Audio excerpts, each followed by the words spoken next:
we can move on to next steps. We can and will pursue comprehensive tax reform this year in 2013. And next steps, we need to address the fundamental drivers of our deficits and debt, and that is out-of-control spending. And with that, I urge support for this bill. He urges support for the bill, and now, you know what? The majority said no on the Republican side. 85 said yes, 172 said no. But the Democrats, 172 to 16, gave it passage after an 89 to 8 vote the day before at 2 a.m. McConnell and Biden worked it out. In the end, what did the Republicans get? Mark Steyn is giggling on the side. He's a little aghast and a little upset, but not surprised, I imagine. His book, After America, Get Ready for Armageddon, is now out on paperback, a bestseller. Mark, are you surprised the deal got done and looks the way it does? No, I'm not surprised. I mean, the minute this whole fiscal cliffhanger thing got going, we knew that sometime around 11:37 on New Year's Eve, these guys would be reaching an agreement. By the way, I think it ought to be deeply embarrassing to any developed society that you're sitting there on, that 300 million people are sitting there on Monday and they don't know what their tax rates are going to be on Tuesday. That ought to, that's the mark of shame. And something else that's a mark of shame, as you said, you just mentioned Joe Biden and Mitch McConnell negotiated this thing. Mitch McConnell apparently spent all night in a room with Joe Biden, which very few of us would have the stomach for, but he decided to do it. And basically, these two guys cooked up a deal for 300 million citizens, and then, as if it's some rinky-dink little Soviet People's Assembly, the legislature rubber stamps it. I don't even think that's the proper way to do it. This is public policy. It should be, it isn't something, two guys don't cook it up in a back room like that. But they're also to blame, because among the leadership, they did not do anything. They knew the sequester, the self-imposed deadlines on all these things, the evaporation of the Bush tax rates were going to take place, and they did nothing. They did nothing. I think basically, essentially, the Republicans were sure the president was going to lose to Mitt Romney. Right. They said this guy's done a horrible job. He's got nothing passed. Obamacare's a travesty that he won't even talk about. There's no way he's going to lose. They were wrong. He won, and the president, I think, won almost everything he wanted here. Yeah, I think he did as well. As you say, the Republicans, whether consciously or not, took a decision in the summer, basically taking their cue from the Romney campaign, that this was a don't frighten the horses election. Mitt didn't want to talk about any of the big stuff. He just didn't want to frighten soccer moms in southern Ohio. So nobody actually, the Republican Party did not have a big discussion on the principle of this thing, which is that when you're spending $3.5 trillion a year, but you're only raising $2 trillion, you can't do that. That's a recipe for total societal collapse, not to just to get into some detail, Mark Steyn's here. His book's out in paperback now, After America. For individuals, your taxes are not going to go up unless on your income tax rates, unless you make over $400,000 individuals. As a couple, $450,000, it goes up to 35 to 39%. Some are saying, wow, that's a victory for Republicans. It was supposed to be $250 if the president had his druthers. Yeah, and in the end, again, this is a fault, because basically there's not enough people earning over $450,000 for it to make any difference. So in other words, Republicans have conceded the principle of soak the rich should pay their fair. There aren't enough of the rich. You can take everything the rich have, and if you took every single penny that the rich had, you'd have just enough for to pay off one government budget deficit. Your book looks at where we're heading as a country, and you fear because you like it here. Oh, I love it here. Yeah, I've got kids here. I've got kids in the studio here. I brought because it's my son's birthday, and his dream was to see Brian Kilmeade on his birthday, and I wanted to raise them here because I wanted to have them to have the opportunity to grow up and fulfill their economic potential and all the rest of it. We're now heading down the same failed path as every other Western nation. Here's what I was stunned at. Not that the negotiations went the way it was. It's this. Is that I'm under the impression, not being an economist by trade, but fundamentally we know the problem with the economy. We're spending too much, and we know the driver of the debt are the entitlements. Right. We're not looking to screw the poor or any type of ethnicity.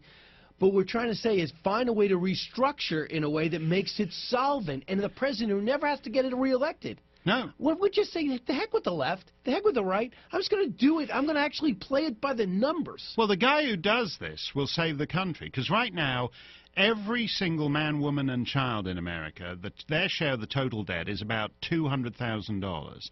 Now, the figures for the debt are, the official figure, 16 trillion, is baloney. It's actually closer to 10 times that, because if the United States government had to provide the same kind of balance sheet that Brian Kilmeade Enterprises, Inc. had to provide, it would show that we had total obligations of something like $200 trillion. If you did your bookkeeping the way the United States government did, you'd go to jail. Two things also stood out to me.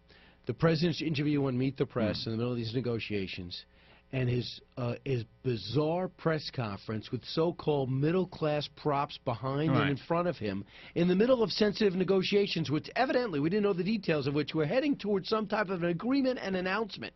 But here's a little bit of this. Yeah, well, just on that point, too, by the way. At some point, Americans have to learn to be citizens again. I'm a subject of, I'm Canadian. I'm a subject of Her Majesty the Queen.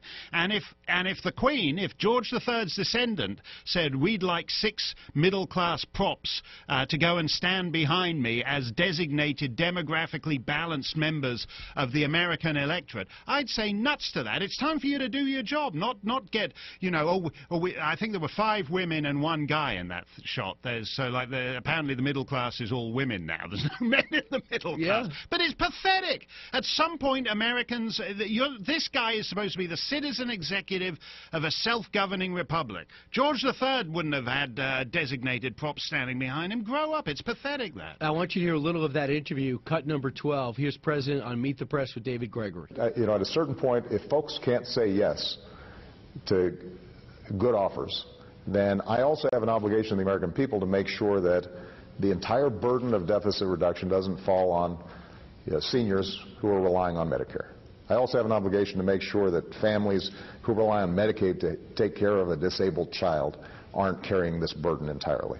I also have an obligation to middle-class families to make sure that they're not paying higher taxes when millionaires and billionaires are not having to pay higher taxes. Where have you heard this before? He's a martyr for these causes, but these are the programs that don't work. And by the way, those people are all paying the same tax rates the Democrats vilified 12 years ago. That's right. That's right. And we have a more progressive tax rate. This is the horrifying. We have a more progressive tax rate than socialist nations in Western Europe. In other words, the millionaires and billionaires, so-called, already pay a higher percentage of the total tax revenue than they do in Canada, than they do in Sweden, than they do in Norway, than they do in the Netherlands, than they do in Belgium.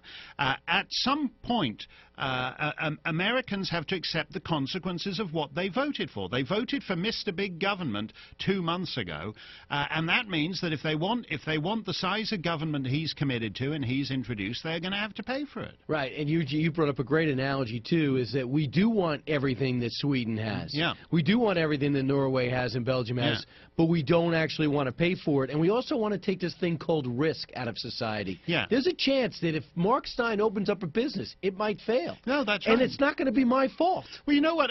Just to go back to my immigration status, one of the phrases that always annoyed me about other countries I've lived in, they kept talking about, Canada uses this phrase all the time, the social safety net.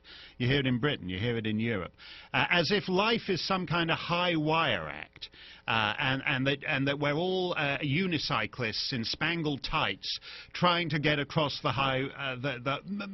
200 years ago, American settlers hacked a civilization out of the wilderness. They didn't think of themselves as unicyclists in spangled tights on a high wire net. All they were concerned about was whether, if they fell off, that there was a social safety net. At the moment, we're all safety net. And you drive away the people who actually, you drive away the unicyclists in spangled tights, because a society without risk is also one with no innovation. And the Steve Jobs of the world is not going to do it. Started in his garage. He had absolutely no money. His dad was a middle-class guy. Right. right. So, I mean, all these stories of entrepreneurs, none of them start with, I started off thinking the government owed me a living. No, and as you say, they all start in they all start in a garage. They all start with some guy tinkering around in the garage or in the barn somewhere. Having to convince somebody in an established business that they are worth the risk. Right. Henry Ford, you're doing something out back in the yard, and then you got to go to a bank and figure out some way to get some investment.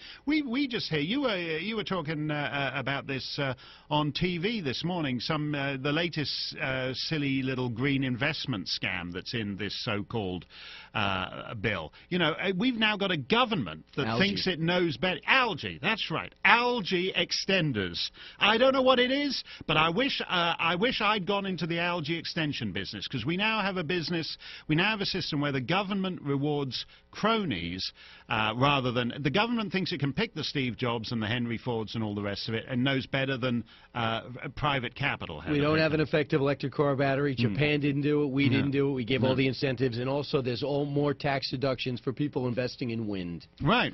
And we have a system where we have a so-called high-speed rail system where we're going to build a high-speed rail thing in California that isn't high speed. It's just called high speed, but it crawls along at 27 miles an hour, and we've got Amtrak losing $9 on every cheeseburger they sell. That's government economics. And I don't want to get sidetracked, no pun intended, too much, but on that train, the train goes to unpopulated areas where you still need a train to get back to areas in which would really benefit. Mark Steyn, you now will take your family, now that one goal has been reached, to have your son meet Brian Kilmeade. He will then get his second wish, which would be go to Harry Potter. And your daughter, which is complaining to me that she had to listen to your CD on Christmas CD, which I find wonderful and heartwarming. But you had a surprise for her this year. I gave her for Christmas. She unwrapped it, and it appeared to be a copy of my Christmas CD. Her face sagged, and she opened it up, and it was the key for her car in there. I don't want to make it sound like I'm some big showbiz dad. It was like some crummy old New Hampshire vehicle, but she thought she'd been given one more lousy copy of my Christmas CD, but there was a car key inside. Fantastic. Mark, thanks so much for putting us on your things to do list, and I'm glad I can make another child's dream come true. No, you like my Christmas CD. I'm going to adopt you and get rid of her. I did. Thank you. I'll take her in. Mark Steyn, his book is now on paperback. It's excellent, and it sells a lot, and now it's easier to carry. After America, get ready for Armageddon. Mark's Christmas album is called Making Spirits Bright. It's a good time to get it now, because now the holiday season's over. Bottom of the hour, Ken Linder joins us, tells us how this year you can get a hold of your killer emotions.